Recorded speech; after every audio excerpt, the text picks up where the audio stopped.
আসসালামু আলাইকুম, আমি খালিদ সাইফুল্লাহ। আজকে চলে এসেছি একটা সাগরে, আরব সাগরের একটা পাড়ে আমি দাঁড়িয়ে আছি। আমার পিছনে শুধু সাগর আর সাগর, পানি আর পানি, পানি আর পানি, যত দূর চোখ যায় শুধু নীল পানি। এটা কিন্তু হরমুজ প্রণালীর সাথে যুক্ত আছে, এই কারণেই পানিটা কিন্তু নীল। অ্যামাজিন, অসাধারণ অসাধারণ সুন্দর লাগতেছে আমার লাইফে প্রথমবারের মতো আমি আসছি সাগরে পারে। আমার জীবনে আমি কোনো দিন আর আগে আসিনি। তবে ইনশাল্লাহ আল্লাহ যদি চাই খুব দ্রুতই আসবো। তবে আমার এখানে এগুলো দেখতে খুব ভয় লাগতেছে। আমি পা দিচ্ছিলাম, জানি না এই পাথরগুলো কই থেকে আসছে।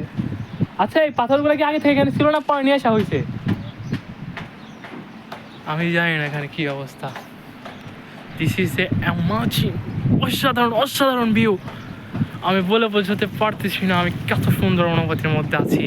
যদি আমি এখানে কালকে আবারও আসি, তো কালকে আবারও সেম টাইম এখানে আসবো যদি আমি কাজে আসি।